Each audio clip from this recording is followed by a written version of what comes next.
filosofía tiene 9 letras, de las cuales la mitad más una son vocales.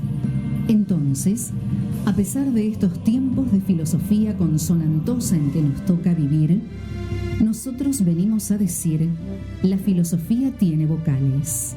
Sí, vocales con V corta, igual que verdad. Bienvenidos a Filosofía con Vocales, un programa donde analizaremos libros, películas, cómics, situaciones cotidianas, en fin, la vida misma desde la filosofía. Eso sí, con vocales y con verdad. ¿Nos acompañan?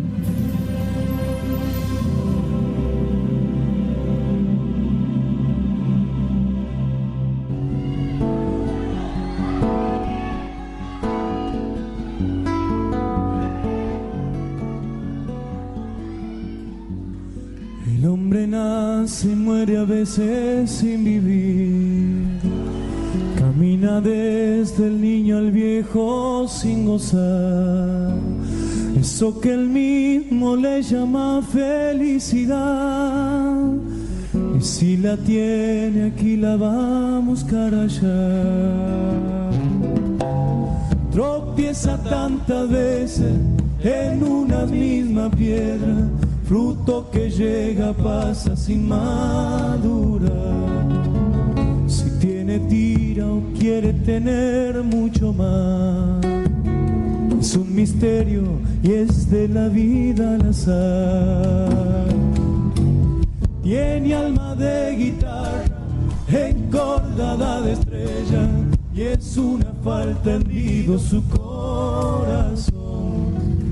Solo se diferencia del reino animal.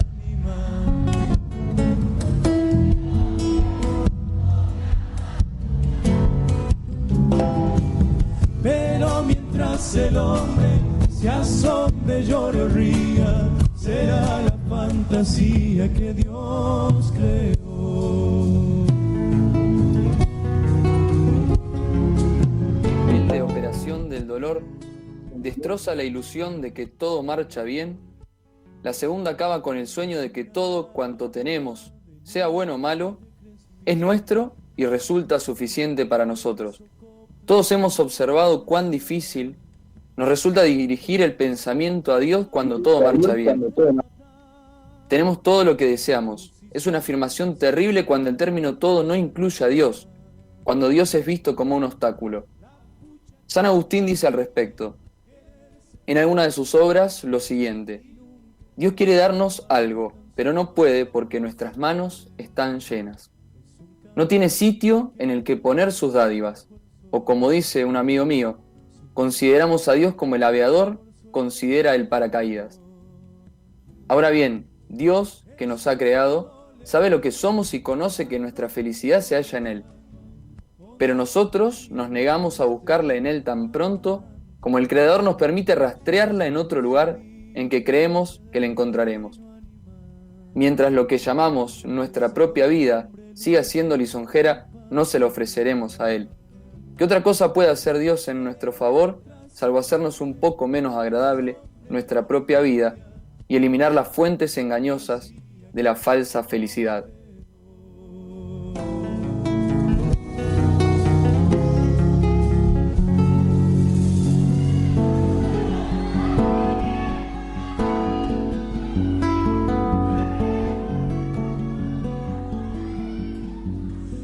El hombre nace y muere a veces sin vivir. Muy buenas noches, querida audiencia. Bienvenidos a un nuevo programa de Filosofía con Vocales, este programa que trabaja sobre problemáticas, temas desde la filosofía y que el Instituto José Manuel Estrada se enorgullece a través de sus humildes representantes en llevarlo a cabo. Bienvenido Jeremías Carrió, que hoy nos acompaña como coordinador conductor. ¿Qué tal, Ariel? ¿Cómo estás? Buenas noches. Y bueno, buenas noches a todos los oyentes. Es un gusto estar desde otro lugar ahora. Un lugar nuevo para mí, pero conocido, muy conocido por vos. Bueno, sí, más conocido todavía de Carlitos Bukovac. que es el alma mater un poquito de la continuación de este programa, y que bueno, por problemas que ha tenido que superponerse a otra actividad en la facultad, ha podido estar aquí, así que mando un gran saludo, y bueno, obviamente que también lo extrañamos, ¿sí? Así que bueno, nuevamente bienvenido Jeremías y a toda la audiencia, y hoy tenemos un tema importante, yo diría muy central, muy medular en el mundo de la filosofía, como es el tema del dolor, del sufrimiento, ¿no? Un tema que grava la existencia humana, la acompaña la existencia humana de una manera, no diría persistente, pero sí continua, en el sentido de que nadie puede decir, ningún ser humano puede decir, yo nunca he sufrido, yo nunca tuve ningún dolor. Es algo que acompaña a la existencia humana y depende de qué significado le demos, qué sentido le demos al dolor, será más llevadero llevarlo y no tan torturante. ¿No te parece, Jeremías? Exactamente, coincido con lo que decís. Y no hay forma de librarse de él. De hecho, a la filosofía y a la cultura literalmente le ha traído siempre dolores de cabeza, o dolores de corazón, o dolores de cuerpo. Siempre el dolor acompaña y siempre hay un sujeto que lo padece. El dolor no es algo que podamos objetivar fuera de nosotros simplemente. Entonces, eso también es lo difícil. Uno no puede hacerlo por fuera, sino sin dejar de sentirlo en el mismo cuerpo, en la misma alma. Exacto. Eso de que somos una unidad, ¿no? Y todo repercute en nuestra integridad, ¿no? Así es. Sí, tal cual, Jeremías. Incluso podemos hacer como una distinción previa, ¿no? Entre dolor y sufrimiento. Si el dolor es más de tipo físico, localizado, concreto, es decir, me duele una muela, me duele un oído. Y son, me parece, Jeremías, y tal vez la audiencia esté de acuerdo con nosotros, son los dolores más bravos. Yo no sé si es porque están cerca del encéfalo, porque no hay dolores lindos, convengamos, pero el dolor de muela y el dolor de oído realmente te la regalo, Son terribles, son los más agudos, exactamente. ¿Sí? Tal cual. Eso es el dolor. Y por otro lado el sufrimiento, que ya no es de tipo físico, localizado, sino que es general, un estado de malestar, ¿no? Es decir, podríamos decir, me duele el alma, me duele el corazón, no físicamente, ¿no? No, que es un malestar general, un sufrimiento. Podríamos decir que hay una relación más psicológica o afectiva. Claro, exactamente, se involucra otras dimensiones del ser humano, ¿no? E incluso los pensadores, muchos filósofos dan a entender que justamente las situaciones límites, todas las que provienen del sufrimiento y del dolor, son aquellas que son disparadores de la filosofía, son las fuentes del filosofar, partiendo del asombro, que para Aristóteles es el más importante de todos, ¿no? Pasando también por estas situaciones límites, ¿no? Es decir, aquellas situaciones donde el ser humano experimenta su fragilidad, su limitación, ¿no? Vos fíjate que humanamente hablando, la única certeza que tenemos es la muerte, ¿no? Es decir, y obviamente traemos la dimensión religiosa, esto cambia, pero digo, humanamente hablando, ¿sí? La muerte es la única certeza. Esto me hace acordar también un poquito a Heidegger, ¿no? El ser para la muerte, ¿no?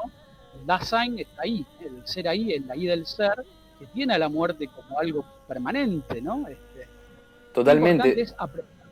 Sí, decime.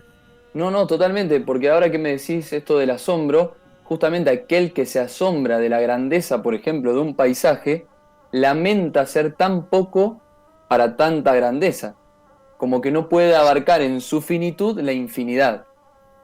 Claro, tal cual. Y tal vez esta condición humana que tenemos, ¿no? Esto de que somos, y ahí sí entra la parte religiosa, esto de que somos imagen y semejanza de Dios, y que por lo tanto nada en esta vida nos colma, nada en esta vida nos da alegría plena. Es decir, nadie puede decir en esta vida, yo tengo la felicidad absoluta. Sería un loco, sería un mentiroso.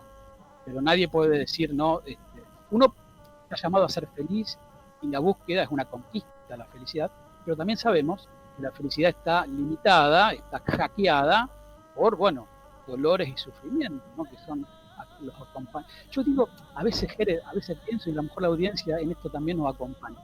¿Sabes que siempre pienso? Que la vida es como el agua tónica, ¿viste? Tiene algo de dulce y algo de amargo.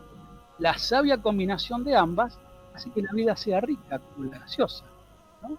Así es, así es. La primera sensación es gaseosa y dulce y la final ya un poco más amarga. Exactamente, es como la vida, ¿viste? Tiene algo dulce, pero en sí Sí, tiene sí. un sustrato matiz. Y que a los que no les gustan las gaseosas muy dulzonas, podríamos decir, realmente el agua tónica es es un buen ejemplo, digo yo, ¿no? De lo que es la vida y que justamente aprender a convivir con ambos, con lo dulce y lo amargo, hace que nuestra vida sea rica, que nuestra vida sea tolerable. Y También aprender a evidentemente, reconocer lo amargo, ¿no? Porque muchas veces, por el querer tanto lo dulce, por querer tanto esa sensación de sabores que explotan en la boca de una forma que me hacen ver con tanto vértigo, lo amargo o lo niego. No, no, a mí no me gusta lo amargo, simplemente para mí no existe. Yo puedo vivir de lo dulce. Y bueno, claro, eso traerá sus consecuencias también, ¿no es cierto? claro, lo que pasa es que, viste, lo extremadamente dulce empalaga, ¿no? Y lo extremadamente amargo también es una decepción. O sea que tenemos que encontrar un equilibrio. Pero bueno, así son las cosas. Por eso, el tema del dolor, el tema del sufrimiento, es un tema Así es, muy sí, sí. importante en la filosofía, ¿no? Por eso queríamos este viernes y el viernes que viene también, ¿no? Acompañar a la audiencia ofreciendo herramientas, ya conceptuales, procedimentales, para entender justamente por qué el sufrimiento del ser humano, ¿no? Y cuáles serían justamente aquellas herramientas que me permiten llevarlo con hidalguía, con dignidad, ¿no es cierto? Es decir, el sufrimiento no tiene por qué encorvarme, no solamente hablo físicamente, ¿no? Sino aprender a caminar con cierta altura, con cierta hidalguía, no con soberbia, pero sí con cierta hidalguía, para justamente poder caminar en presencia también del dolor. Qué bueno esto que decís de la hidalguía en llevar a cabo algo, porque justamente es el dolor el que no deja llevar con soberbia justamente la tarea. El dolor, aquel que quiere llevar con soberbia, le muestra, como leíamos al principio, que sus fuerzas no son las suficientes y que todo lo que tiene no es lo que está anhelando. Incluso también en esto, y creo que en este programa va a quedar de manifiesto, siempre en la filosofía hay dos preguntas, podríamos decir. Siempre la inquietud ha sido lo que ha movido a la filosofía, pero hay dos preguntas que me parecen muy fundamentales en los filósofos en general, y es el por qué y el para qué. Quizás luego en la filosofía tomista aristotélica sería la causa eficiente y la causa final. Hoy vamos a ver un poco esto de llevar con dignidad, con idealidad, entonces nos vamos a centrar más en la cuestión de la causa final, ¿no? ¿Qué sentido tiene este dolor? ¿Qué nos va a dejar a nosotros? Tal, tal cual, Pérez. Antes de ir a una pequeña cortina musical, para hacer más llevadera incluso este programa, espero que no sea de dolor de nadie, quería leer un fragmento muy cortito de una exhortación apostólica de Juan Pablo II, escrita ya por los 80, Salvifici Doloris, donde él digamos, destina un documento a hablar del dolor humano.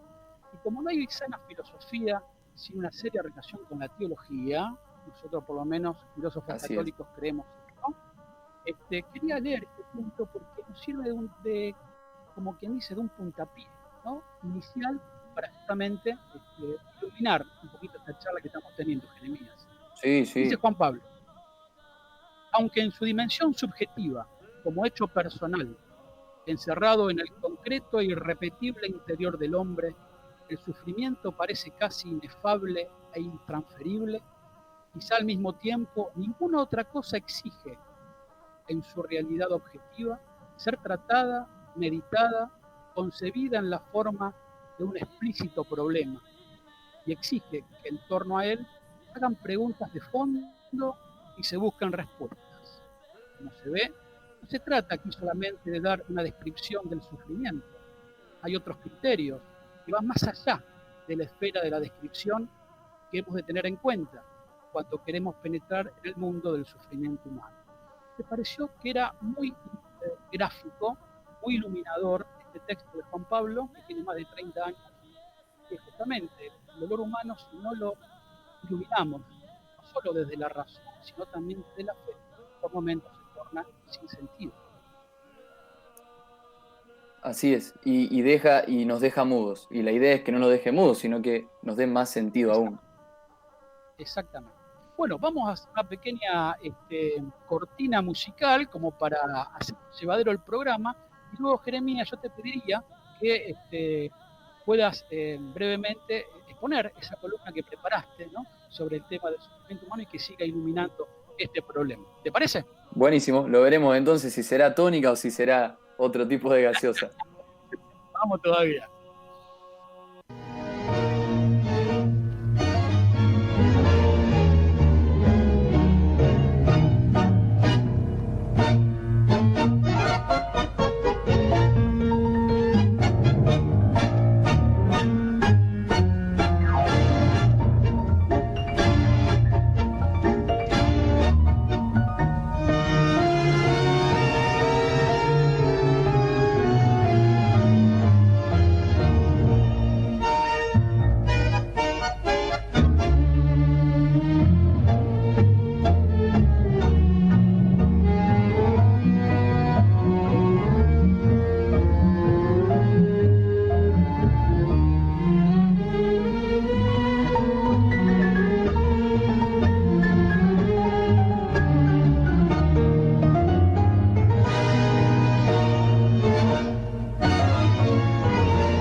Librería virtual El Cazador del Libro.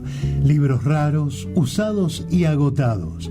Compramos los libros que ya no podés guardar. Búscanos en Facebook, El Cazador del Libro.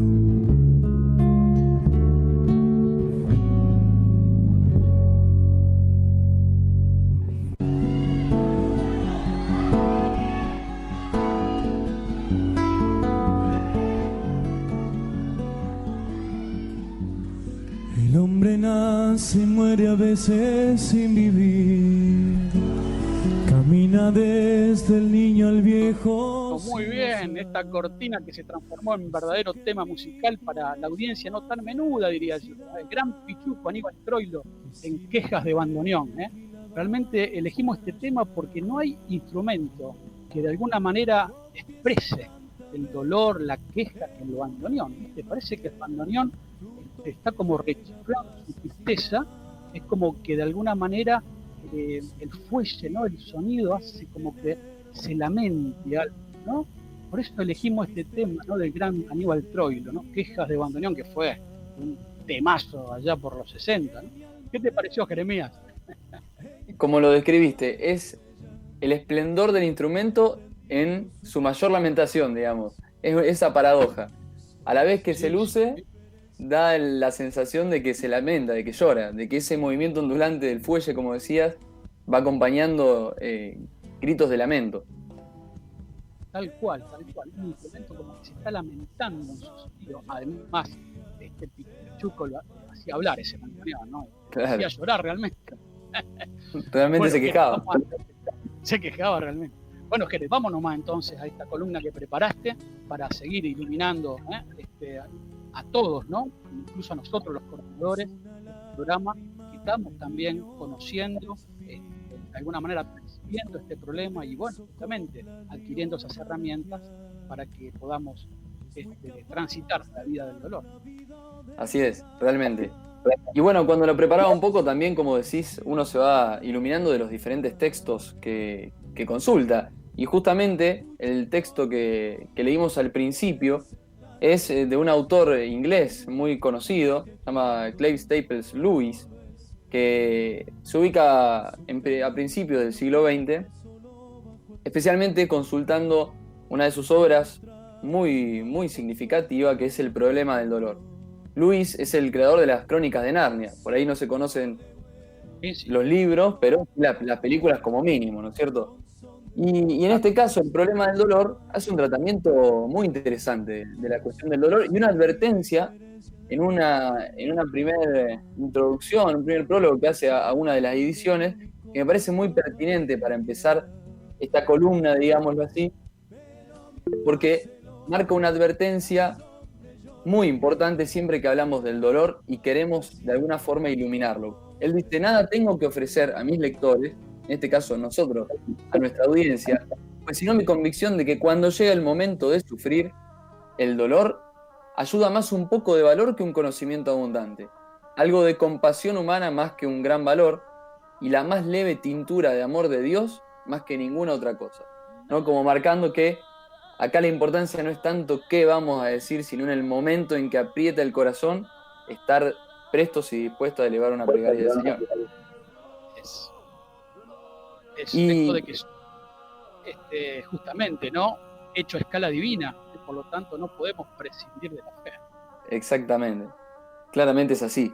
Es así. Y él, justamente en esta cuestión del para qué, de la finalidad del dolor, dice que el dolor tiene 3 operaciones fundamentales. La primera tiene que ver con que destroza la ilusión de que todo marcha bien, ¿no? En ese statu quo en el que por ahí nos encontramos, esa sensación de conformidad, de que está todo bien, de que así estoy cómodo, el dolor irrumpe con eso.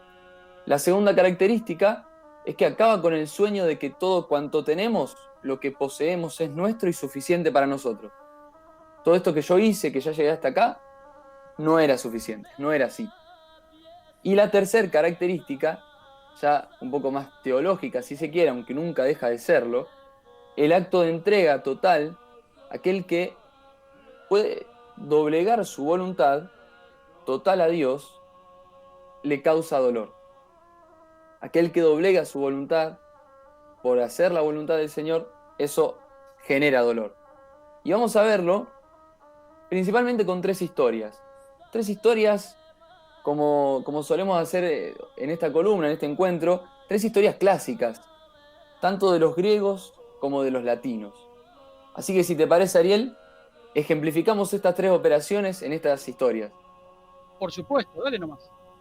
Bien, y la primera historia tiene alguna relación, si algún oyente ahí escuchó, con la columna anterior, del programa anterior, que habíamos relatado la historia de Antígona. Esta vez nos trae a cuento, precisamente, su padre, Edipo Rey, tan conocido por Freud, en realidad, por la cuestión del complejo de Edipo y demás.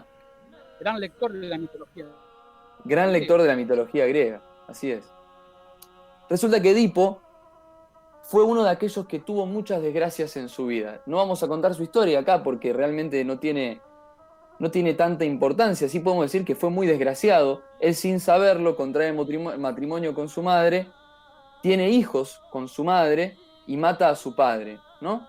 Todo esto sin saberlo. Luego, sabiéndolo, y en una profunda tristeza, se arranca los ojos porque no puede ver tanto mal. Y es así que aquellos que son conscientes del mal que sufre Edipo no lo pueden creer y dicen que el dolor lo padecen todos. No todos son aquellos que padecen el dolor. En este sentido, y acá está la cuestión central del dolor en los griegos, dice: uno de los coros, porque en la tragedia era muy importante la cuestión de los coros. Edipo, Sí. reencarnado en la cuestión de Sófocles, dice: no supliques ahora nada, cuando la desgracia está marcada por el destino, no existe liberación posible para los mortales. ¿No? El griego, qué perceptivo que era, decía, bueno, cuando hay dolor, nadie zafa acá, ¿no? Y en este sentido Sófocles lo vio muy bien.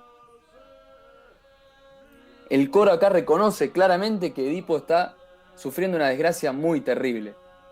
Y es justamente... Los griegos, sí, vos fijate, los griegos a qué hondura han llegado, ¿no? Con su filosofía, en este caso en la dimensión de la tragedia, ¿no? E incluso también, si se quiere, por Aristófanes en la comedia, es decir, pero sobre todo, diría yo, en el drama, en la tragedia, donde han llegado hasta la médula del ser humano, han llegado, ¿no? Han presentado los grandes temas de la humanidad, ¿no? A través del teatro.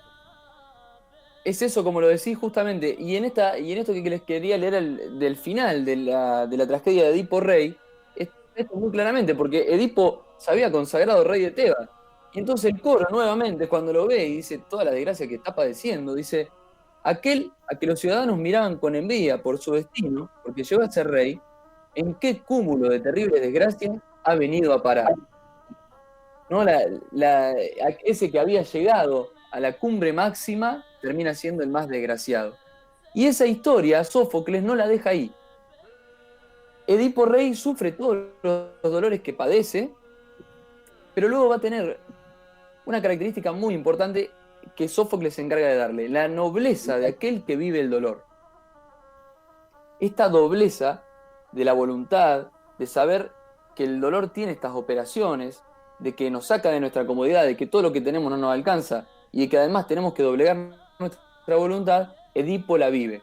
Y sobre Edipo en Colono, que es otra obra de él, al comienzo va a decir: los sufrimientos y el largo tiempo que hace que los soporto me enseñan a ser paciente, y en tercer lugar, la nobleza de ánimo. ¿No? Paciente y nobleza de ánimo. Eso es lo que el sufrimiento le ha dejado por cuota a Edipo, que en Colono, en Atenas, empieza a vivir su muerte, de alguna manera. Qué lindo, Jere, esto de traernos la cultura griega, ¿no? Yo sé que tengo un libro yo que habla, que es un clásico de la cultura griega, que es Paideia, de Werner Jaeger, ¿no? Estudioso realmente. Y me hiciste acordar algunas cositas, no leí el libro completo, me hiciste acordar algunas cosas que trae ese libro, ¿no? Jaeger es un gran estudioso, ¿no? De la cultura, de la filosofía y de la historia de Grecia. Así que, bueno, lo que está diciendo. Gran estudioso filólogo, Jaeger. Y justamente es él el que señala que sobre el final de su vida Edipo muere como un dios.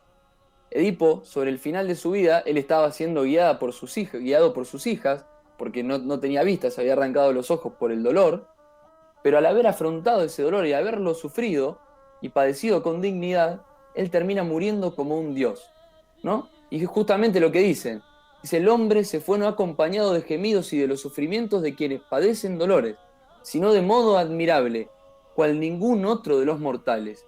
Y si doy la impresión de que no hablo con sensatez, tampoco suplicaría a los que no les parezco cuerdo, ¿no? Lo ven y dicen: este está muriendo como un dios. Aquel que tanto había sufrido. Tal cual, tal cual.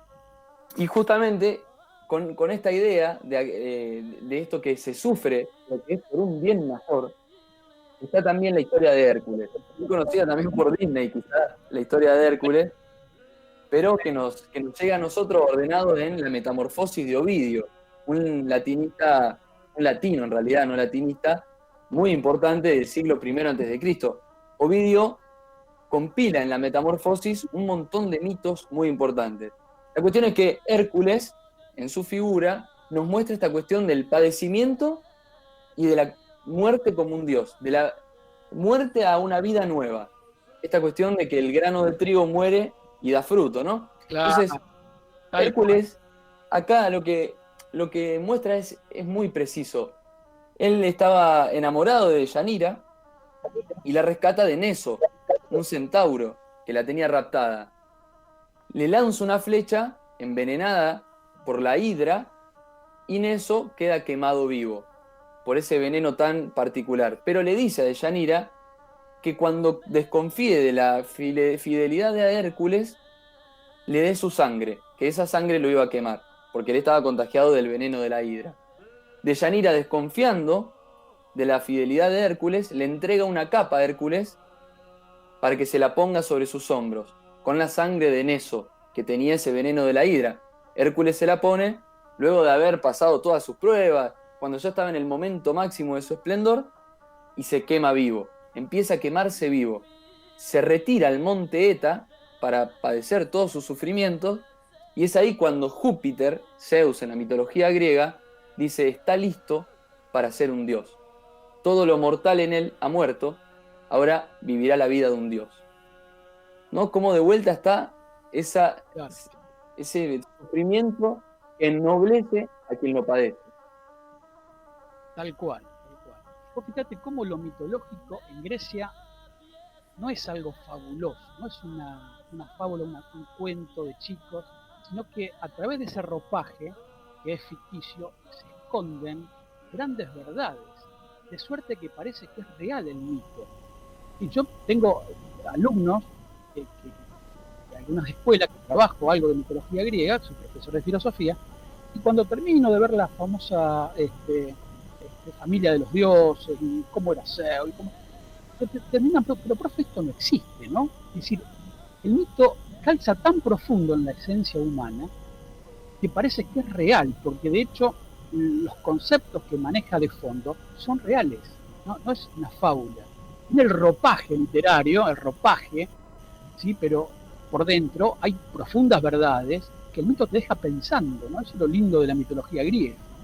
Así es, totalmente. Y es esto, el mito que transmite el logos. El logos es una palabra muy importante. Claro. Palabra que tiene muchísimos significados, pero que no solamente, algunos traducen logos como palabra, pero también es sentido. El logos es sentido, es orden, es una razón. Y el mito es justamente eso, lo transmite. Transmite el logos. Y los griegos lo sabían. Los griegos eran conscientes de que ahí estaba la verdad del asunto. ¿No? Es muy interesante. Y ya para... Y ya te dejo terminar. No, por favor, Heráclito. Que justamente se le atribuye, todo fluye, todo cambia, nada permanece, o sea que estás todo en permanente movimiento, en permanente remolino, llega a un punto irreductible que es el logos, que no cambia, y que es justamente lo que produce el cambio, ¿no? O sea, vos fíjate cómo el movimiento tiene que llegar a un punto de arranque que no pueda ser movido de alguna manera el logos, ¿sí? Ser subsisten, diría Santo Tomás, bueno, pero digo, más allá de esta cuestión, como no puede cambiar todo porque no sería nada racional, sino que tiene que haber un punto cero, en este caso me hiciste acordar, el logos, que hace que se produzca el cambio, ¿no? Por lo tanto, en Heráclito no es que todo cambia, hay algo que no cambia como última instancia, podríamos decir, ¿no? Buenísimo, sí, realmente ha sido muy, muy precisa la referencia, porque justamente ese es el concepto de Heráclito en el logo, realmente. Tal cual. Jere, yo te pediría, si vos podés ir redondeando, así podemos llegar con todos los temas de hoy. Tu tema está muy interesante, porque me hiciste recordar un montón de cosas estudiadas y no tan estudiadas también, y podríamos seguir charlando un gran tiempo, pero quédate tranquilo que te vamos a seguir llamando, así que ahora habrá visto. Así es. La última historia que nos acompaña es la de que muchos nos hermanamos en el dolor. Esa operación que decía Luis nos despoja, como el del dolor nos despoja, nos hermana. Y hay una escena final en la Ilíada, esta guerra entre troyanos y aqueos, en donde el padre de Troya le suplica a Aquiles que tenga piedad, que no mate más sus hijos. El padre de Troya, o sea, el rey de Troya, le agarra las manos al homicida de sus hijos y le dice que por favor deje de matar a sus hijos. Y es Aquiles el que llorando lo levanta y le dice: nos hermana la pena que padecemos. Yo por la muerte de Patroclo y el enojo de mi padre, vos por la muerte de tus hijos, ¿no? Como el dolor también, aunque seamos enemigos, nos une en un profundo padecimiento. Exacto. Me hiciste acordar la película Troya, ¿no? Que es lo más cercano que tenemos desde los medios, donde justamente Peter O'Toole, gran actor inglés que hace justamente el rey de Troya, le suplica, ¿no? al héroe justamente que mató a sus hijos, ¿no? Aquiles, por favor, ¿no? Si necesitas contar esa escena. Sí, sí, sí. Ha visto la película, a lo mejor no ha leído la Ilíada, pero ha visto la película y entonces puede dar cabo. Sí, sí, seguramente, porque es muy figurativa la escena, así es. Exactamente. Bueno, Jere, realmente ha sido un gustazo, como siempre, escucharte, porque ya has hablado en otras ocasiones también, así que como hay que darle paso también a Nicolás, que ya está entrando al programa, y ya preparando también sus temitas que le vamos a preguntar, le pido a Wally, por favor, que mande una pequeña cortina, no sin antes recordarle a la audiencia los teléfonos para comunicarse. 431-2872 o bien al celu 341-624-7505. Reitero, 431-2872 o 341-624-7505.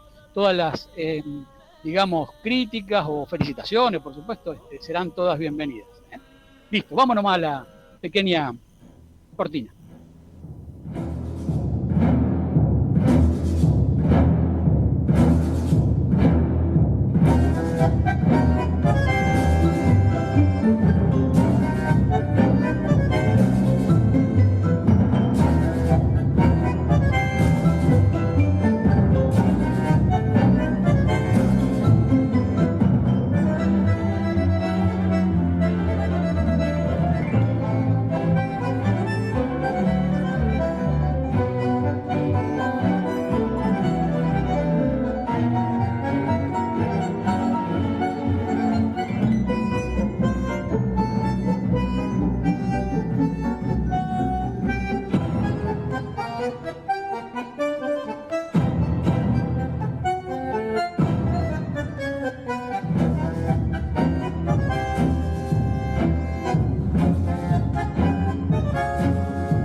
Bueno, escuchábamos otro tangazo, en este caso de Astor Piazzolla, Adiós Nonino también, otro tema grosso que de alguna manera hace aflorar ese dolor, esa desazón, ¿no? Esa pérdida, ¿no? El dolor por la pérdida, ¿no? Y bueno, quisimos poner como quien dice los dos grandes puntales del tango del siglo XX. Bueno, nos faltó el primero, que es Carlitos Gardel, ¿no?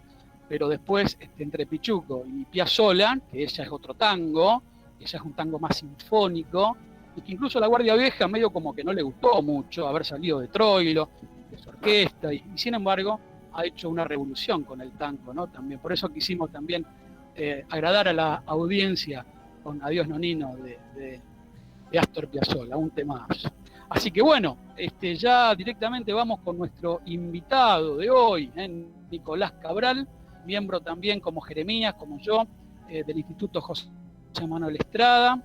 Él es estudiante de medicina, justamente, la ciencia que más cercana trabaja con el dolor, con el sufrimiento, y por eso quisimos, de acuerdo a su formación, de acuerdo al año que ha llegado, poder, dentro de sus posibilidades, ir respondiendo algunas preguntitas que entre Ger y yo le vamos a ir haciendo. ¿Te parece, Nicolás? ¿Querés presentarte?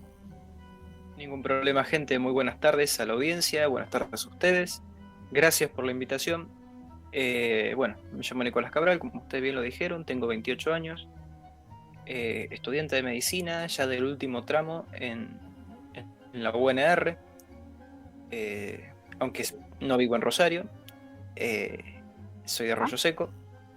Y bien, acá estamos como para hacer un pequeño aporte desde mi perspectiva de estudiante a una cuestión tan particular como es el dolor. Claro. Justamente, Nicolás, la pregunta... Sí. No, haga la pregunta más. No, justamente haciendo alusión a lo que estás diciendo, ¿no? Enganchando un poco con lo que estás diciendo, ¿cómo entiende el dolor la medicina? ¿Podrías dar como una breve explicación de qué entiende por el dolor la medicina? Bien, la medicina entiende al dolor como una experiencia tanto sensorial como emocional, por lo menos eso es lo que dice la IASP, que es traducido es la Asociación Internacional para lo que es el Estudio del Dolor. Bueno, que es una percepción tanto sensorial como emocional, aversiva, desagradable, que proviene, digamos, de una lesión ya instalada en un tejido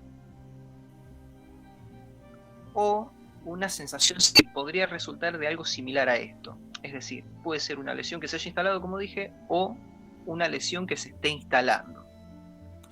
Es una cuestión compleja. Es una cuestión compleja porque si bien esto da un pantallazo amplio del dolor, aunque sea una definición acotada, en su esencia de un panorama amplio, es decir, cuando habla de algo que es tanto sensorial como emocional, muchas veces, digamos, hablando mal y pronto a la hora de los bifes, no se atiende de esa manera. No se hace solamente desde lo fisiológico sensorial, digamos. Qué bueno esto que señalás, Nicolás, porque realmente es como decía antes Ariel, cuando nos comentaba sobre Salvificis Doloris, la cuestión de que somos una unidad, ¿no? Y es imposible abordar, sobre todo la medicina, desde una de las partes o desde el ámbito del ser humano. Y en este sentido, si me permitís, no sé si habrás tenido ya la situación de acompañar a algún profesional o de hacer alguna práctica. ¿Qué experiencia tenés de estos pacientes que sufren de alguna enfermedad grave? Si ayuda o no, por ejemplo, tener una buena o una concepción más bien completa de lo que es el dolor.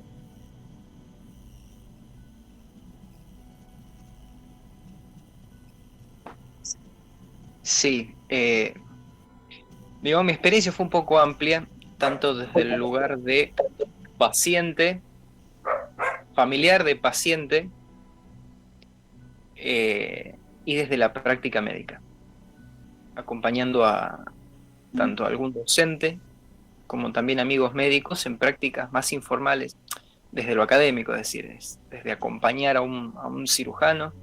Tengo la gracia de haber, y lo considero la verdad que una gracia, un regalo, el tener un amigo personal muy querido que es cirujano y haberlo acompañado en alrededor de 30 cirugías,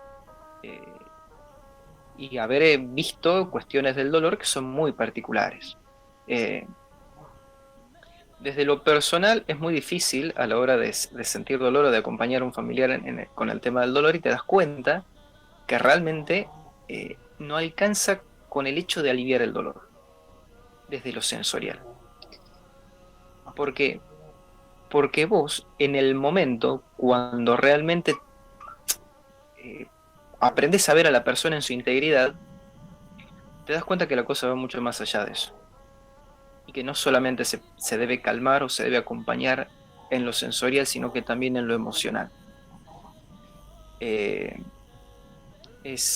Y es lo que muchas veces, como les dije, no se termina de entender, porque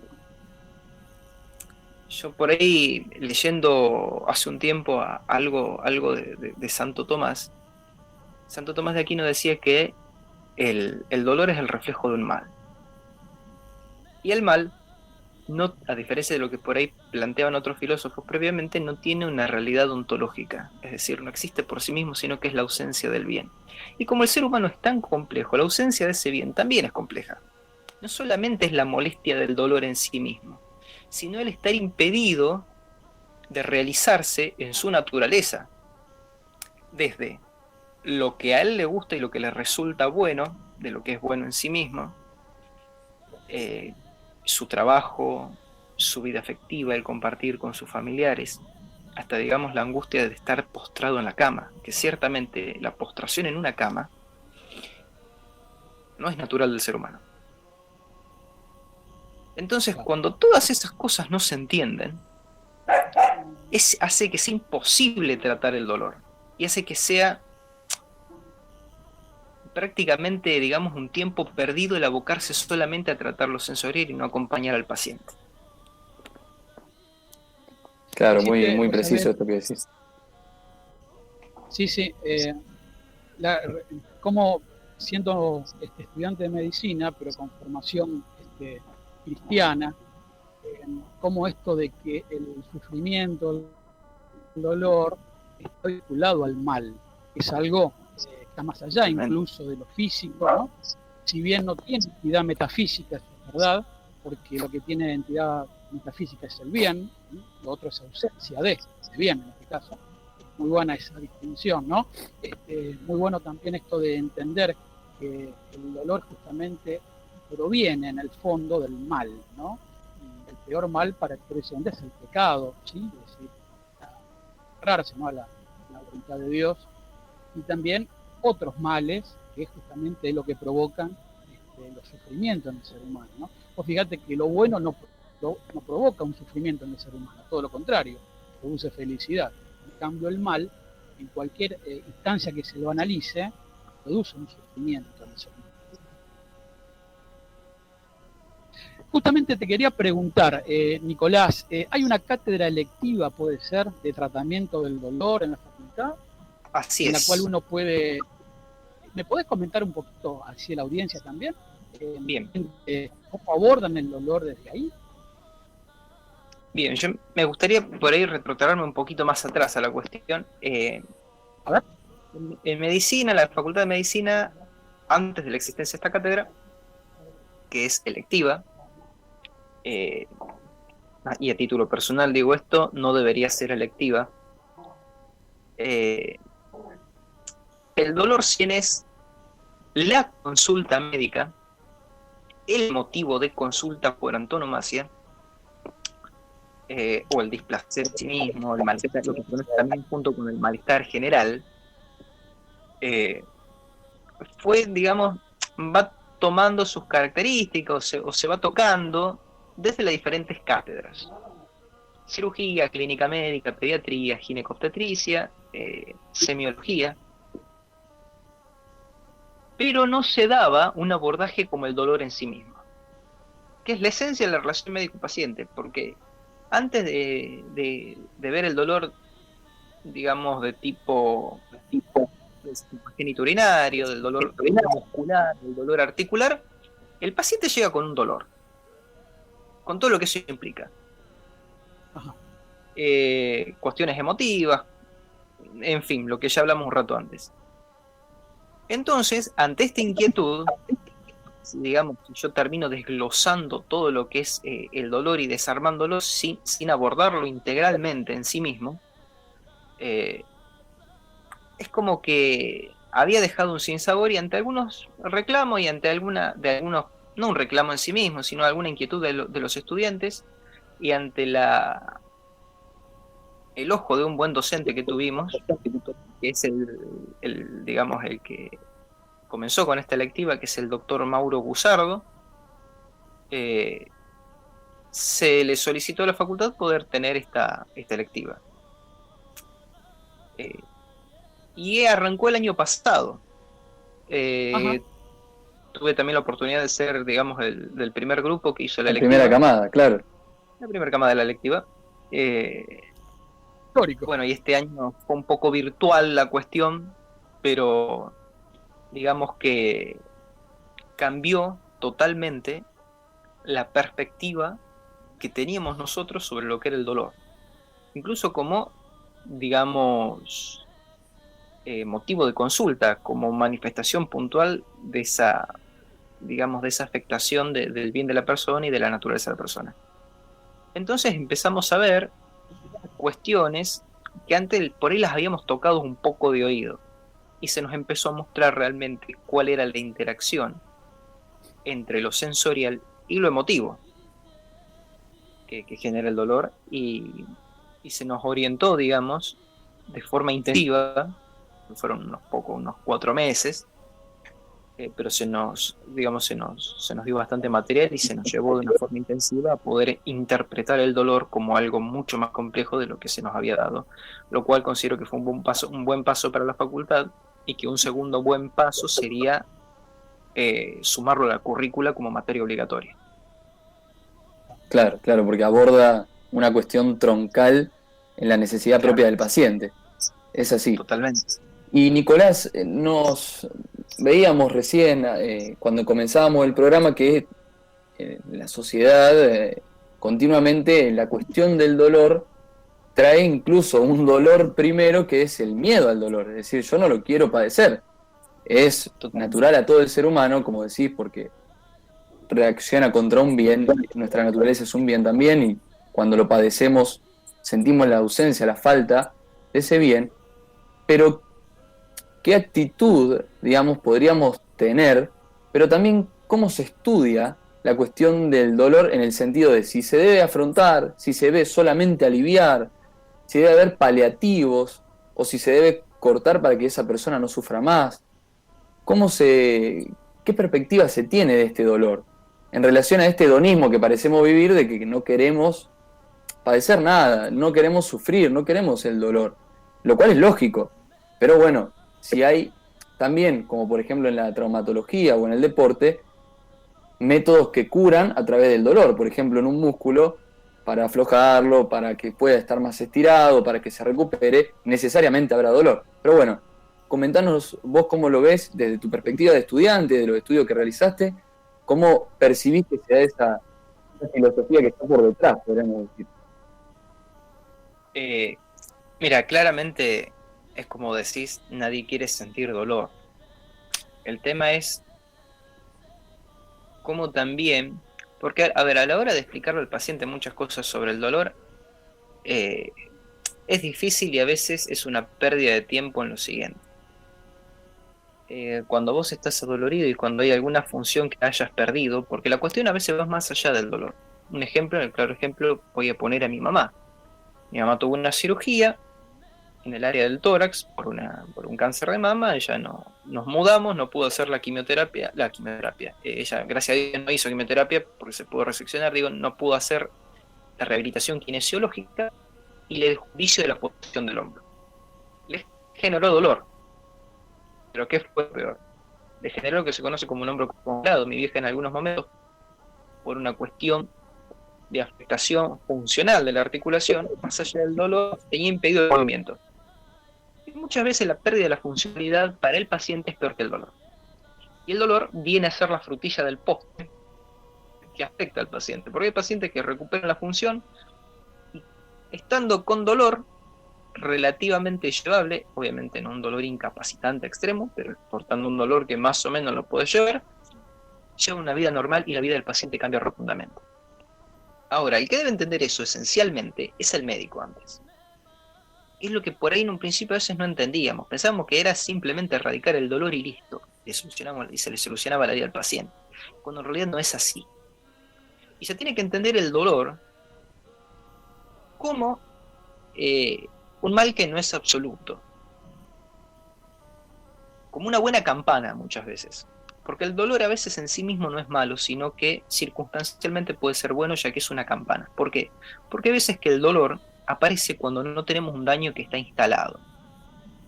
¿Bien?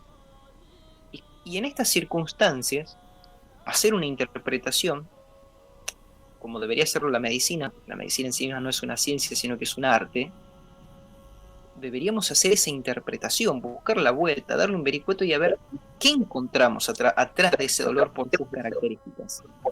¿Hacia dónde vamos?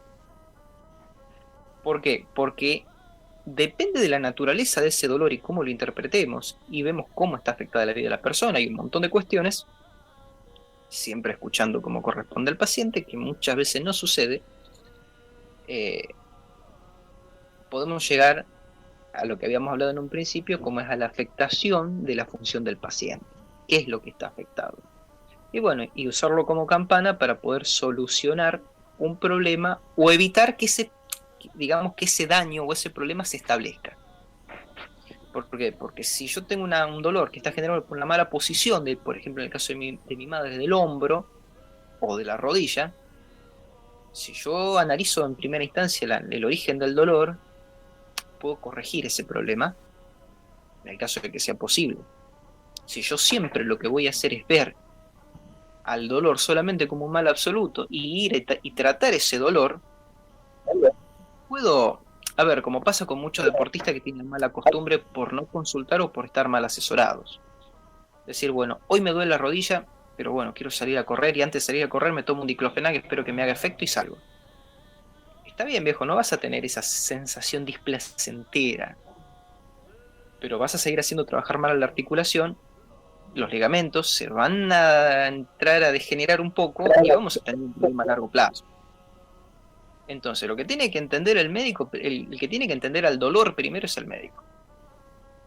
Y desde ahí abordarlo. Y en el caso de que ya no se pueda solucionar el problema de base, ejemplo, una patología oncológica en su estado ya terminal, cuando yo entiendo la naturaleza del origen de ese dolor es lo único que me queda de tratar. Qué importante e interesante lo que decís, Nicolás, ¿no? Porque el médico tiene que encontrar las distintas vías para justamente encontrar ese dolor, ¿no? Porque evidentemente está fuera del paciente. Te puede decir, te puede explicar lo que siente, localizar el dolor, pero vos tenés varias vías de acceso hasta llegar justamente. Por eso es un arte, también el famoso arte de curar, ¿no? Más allá de una ciencia que se estudia evidentemente, es también un arte, ¿no? El arte de saber auscultar, de saber detectar dónde está el problema y darle una solución satisfactoria, ¿no? Así que, mirá, tenemos más preguntas incluso para hacerte. Nacho Ambor, que es también miembro del grupo y del programa, ha hecho una serie de preguntas, yo diría, médico-filosóficas, no sé cómo llamarlo, fisiológicas y filosóficas a la vez, pero no tenemos el tiempo, ya estamos casi en tiempo cumplido, Nicolás. Te quiero agradecer, te queremos agradecer, junto con Jeremías, esta claridad de un chico que ya está terminando, ya está en el último curso prácticamente de medicina en la UNR, y que justamente le pudiste transmitir a la audiencia estos conceptos bien claros, ¿no? Sobre el dolor, sobre el sufrimiento y lo que puede hacer este arte de curar para justamente tratar de sobrellevarlos, ¿no? Curarlos a veces, sino sobrellevarlos, como el caso último que elegías, del tema de lo oncológico, ¿no? Así que nuevamente, Nicolás, muchas gracias por tu tiempo, tu dedicación. Seguramente serás un nuevo o un próximo invitado, juntamente con Jeremías. Más, están invitados también a coordinar los programas, así que todos aquí estamos de alguna manera, nadie es irreemplazable, así que les agradezco a los dos, ¿no? A Jeremías. Muchísimas gracias, sí, así es, Nicolás. Gracias a ustedes, gente, la verdad, eso fue un placer, y sí, el tiempo se pasó rapidísimo, y les agradezco por el espacio, y bueno, y espero haber sido claro con lo que transmití, desde mi experiencia, que si bien es poca, a comparación de, por ejemplo, muchos médicos, tengo una experiencia mixta, digamos. Estuve de los dos lados, o de los tres lados, desde paciente, desde familiar de paciente, y desde un cuasi profesional a la hora de tener que interpretarlo desde el lugar de la medicina. Así es, así es. Perfecto. Muchísimas gracias, Nicolás. A ustedes. Un Y abrazo bueno, grande. Gracias, Nicolás, muy amable. Bueno, Jere, ya nos estamos despidiendo. Nuevamente, muy buenas noches a la audiencia. Ojalá que el próximo viernes también nos acompañe, que vamos a seguir trabajando sobre el tema del dolor. Tenemos un invitado que nos va seguramente a seguir iluminando, junto con Nicolás y Jeremías, sobre estos temas, ¿no? Del dolor, del sufrimiento que tanto graban en la existencia humana. Jere, Nicolás, Wally, bueno, no sé, ¿le ha gustado el programa? Como siempre pregunta el Buco. Es así, es así. Fue un gran programa, fue un recorrido, digamos. Un camino que hicimos junto a la audiencia y que fuimos recorriendo primero desde la mitología hasta nuestros tiempos en el arte de curar, ¿no? No sé qué te parece a vos, Ariel. Sí, por supuesto. Desde la medicina, desde la mitología, desde la filosofía. Y desde la teología con el fragmento también que nos leíste anteriormente. Filosofía, teología y ciencia, en amplia comunicación, en escrito también relacionado con ciencia. Así que bueno, nada más por el día de hoy. Les agradecemos nuevamente a la audiencia su aguante, ojalá que haya sido de provecho. Y bueno, será hasta el viernes que viene, si Dios quiere. Muchas gracias. Nos despedimos hasta el viernes que viene. Así es.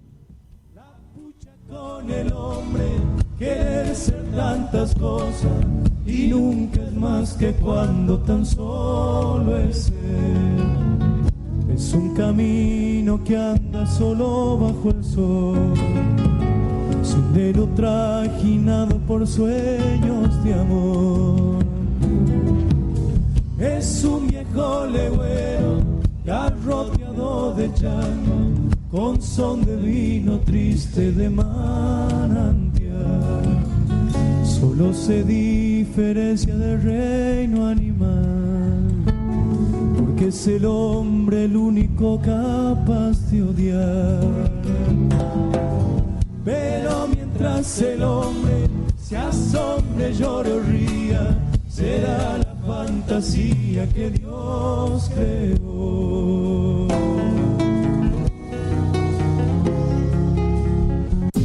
En el aire, LRI 319 Radio del Rosario, transmitiendo en su frecuencia de 103.9 MHz.